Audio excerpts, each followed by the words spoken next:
आपको या क्लासरूम में आप पढ़ रहे हैं तो उसके बारे में आप नए-नए आइडियाज़ जनरेट करते हैं। लेकिन समटाइम्स ऐसा होता है, ओह आई एम सॉरी, लेकिन वो उसको एक्सप्लेन नहीं कर पाते, इवैल्यूएट नहीं कर पाते, जस्ट वो आइडियाज़ बताते हैं। ठीक है? 3 स्टेप इंटरव्यू इसमें फर्स्ट स्टेप होते हैं कि आप एक पेयर बना लेते हैं, फिर आप एक दूसरे को स्विच करके इंटरव्यू करते रहते हैं। एक 2 स्टूडेंट्स होते हैं, पेयर बनाते हैं, फिर आप उनको आपस में एक दूसरे का इंटरव्यू करते हैं।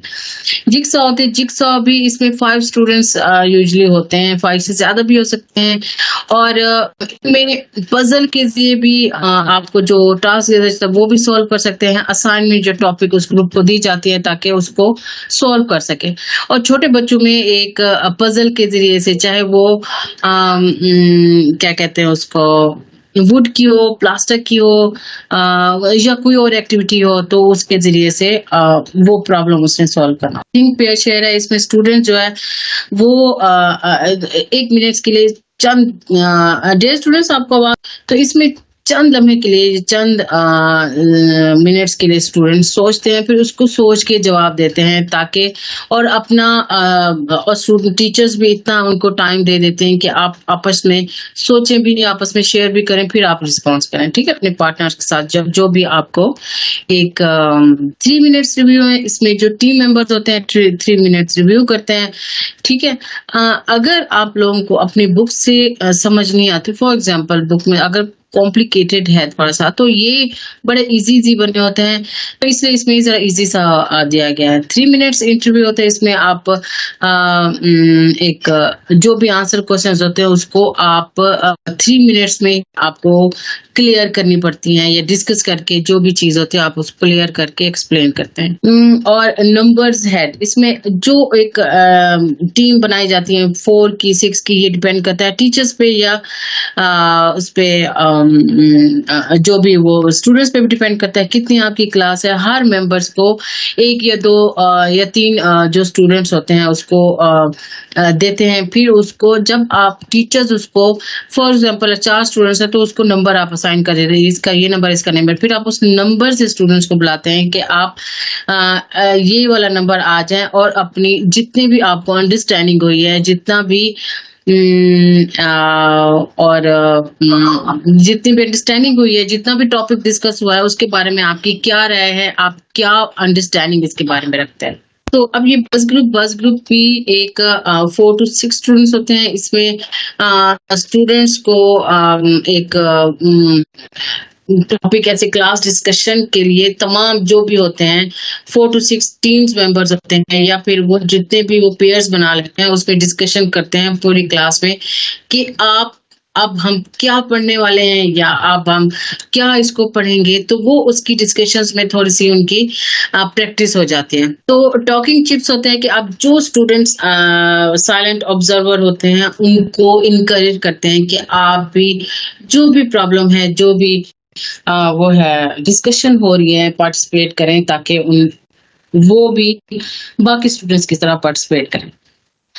क्रिटिकल डिबेट्स, ये एक्टिविटी भी एक ऐसी है कि आप सारे स्टूडेंट्स इंडिविजुअली आप एक अपने अपने व्यूज देते हैं। मैं आपसे पहले भी मैंने कहा था कि हम किसी को गलत नहीं कह सकते कि आप गलत कह रहे हैं। हम उसको अपनी व्यूज के जरिए, उनका अपना व्यू, मेरा अपना व्यू, मैं अपना व्यू रख सकती हूँ, लेकिन मैं सामने वाले बंदे को गलत नहीं कह सकती। तो अपने अपने हम वो कर सकते हैं क्रिटिकल डिबेट्स, यानी कि आपकी ये राय है तो मेरी ये राय है, ये नहीं है कि आप गलत हैं तो मैं ठीक हूँ, इस तरह बिल्कुल भी नहीं। ओके, अब राइट अराउंड स्टूडेंट्स जो है उनको एक ऐसा टाइम दिया जाना चाहिए। तो स्टूडेंट्स एक जो भी उनके पास टॉपिक होता है उनको कंक्लूड करते हैं, और जो अपने फेवरेट होते हैं उनसे वो शेयर कर लेते हैं अपने टॉपिक को। तो अब राउंड टेबल, डियर स्टूडेंट्स, अब ये टेक्निक्स लाजमी देखिएगा। समटाइम्स आपकी ये टेक्निक्स ये भी याद रखिएगा, वो जो है ना, जब आपका प्रोजेक्ट वाला, ये वही है जो मैंने आपको बताया है कि इसमें जो ब्रेनस्टॉर्मिंग के जरिए से आप अपने आइडियाज को जनरेट करते हैं। ठीक है, आप कोई भी टॉपिक होता है उसके बारे में तो आप क्वेश्चंस भी पूछते हैं। समटाइम्स ऐसा होता है कि आप अपने पेपर और पेन भी आप एक पर ग्रुप आपके पास होता है, ताकि जो भी वो टॉपिक हो, जो भी पॉइंट्स हो, आप उनमें लिखते जाएं। ठीक है, और कुछ स्टूडेंट्स उसमें अपना रिस्पॉन्स लिखते जाते हैं, कुछ उसको रीड अलाउड करते जाते हैं, इट्स मीन के तेज आवाज में पढ़ते हैं। ठीक है, फिर आप वो सेकंड स्टूडेंट्स को उसको दे देते हैं। 1 मिनट्स पेपर, ये भी इस तरह के आप कौन सी चीज आपने इसमें सीखी। अक्सर ये जो टीचर्स होते हैं, प्राइवेट टीचर्स, वो भी एक क्वेश्चन की पूछते हैं कि आज आपने क्या सीखा, तो वो उसमें एक जो चीज उन्होंने नई सीखी होती है, नई वाली, तो वो उसको वो करते हैं, पॉइंट आउट करते हैं।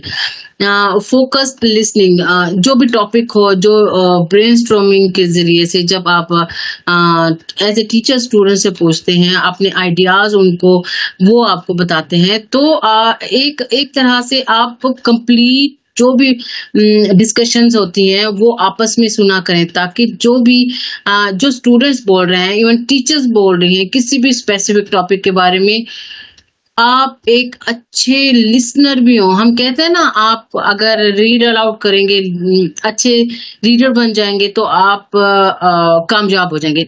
जब तक आप अच्छे लिसनर नहीं बनेंगे, दूसरों की बात नहीं सुनेंगे। हम टीचर्स की बात सुनते हैं ना कुछ हमारे कानों में पड़ता है, तो हमें नई चीजें सामने आती हैं। तो इसलिए आपको एक जो भी चीज होती है उसको फोकस करना चाहिए सुनने पर।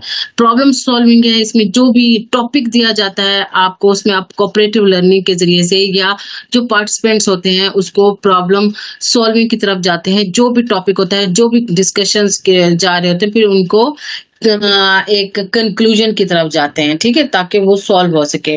पेयर्ड एनोटेशंस, इसमें स्टूडेंट्स का जो भी अपने एक क्योंकि ये सारी चीजें प्रॉब्लम के बारे में ही बात हो रही हैं, तो इसमें आप एक स्टूडेंट्स पेयर बना लेते हैं। ठीक है, उनका जो टीचर्स होती हैं पेयर बनाते हैं, फिर उनके कुछ सेम आर्टिकल्स के रिव्यू लेती हैं।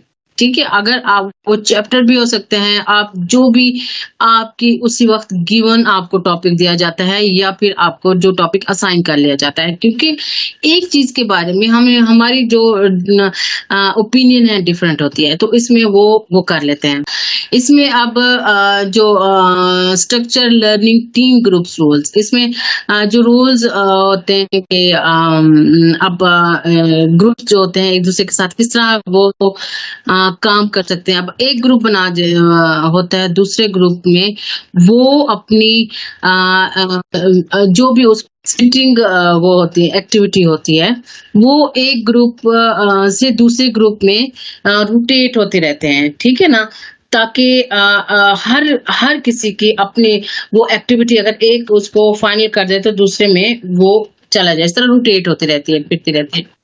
किसी भी सेशन से, किसी भी डिस्कशन से पहले भी हम जो लर्नर्स होते हैं उनको 3 to 5 questions as a quiz या हम पूछ सकते हैं कि कितना इनको आते हैं। जैसे हम किसी भी यूनिवर्सिटी में, एकेडमी में एडमिशन के लिए जाते हैं, तो वो हमसे प्री टेस्ट लेते हैं कि स्टूडेंट्स में इतनी वैरायटी है कि जिस चीज के लिए टेस्ट देने आया है वो उस पर पूरा उतरता है नहीं।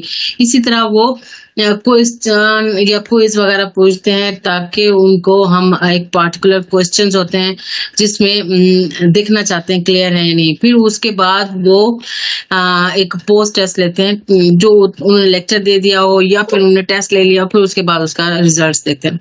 अब इसमें अटेंशन स्पैन ब्रेक, ये हर 10 मिनट्स के बाद आप एक सेशंस, जो भी टॉपिक उस वक्त कर रहे होते हैं उसको समराइज किया जाता है। फिर जो भी उसमें क्लास में बैठे होते हैं, ग्रुप वाइज बैठे होते हैं, जो लर्नर सीख रहे होते हैं, उसमें अपनी रिटन एग्जांपल्स टॉपिक के बारे में बोलते हैं। ठीक है, फिर आप उसको डिस्कस करते हैं जो भी उन्होंने एग्जांपल्स दी हुई है।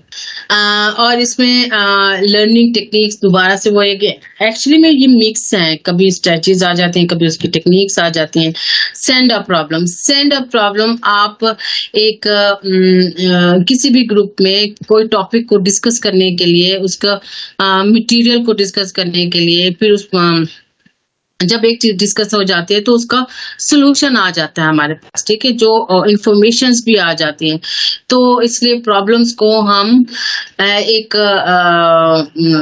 डिस्कस कर लेते हैं as a group, as a individual, जो भी एक प्रॉब्लम होती है, या जो भी टॉपिक होता है।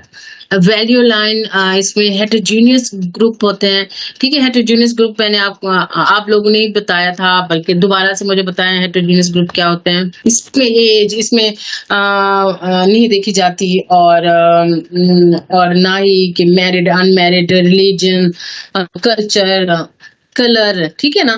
तो इसमें वो होते हैं, ठीक है, हेटेरोजेनियस ग्रुप्स।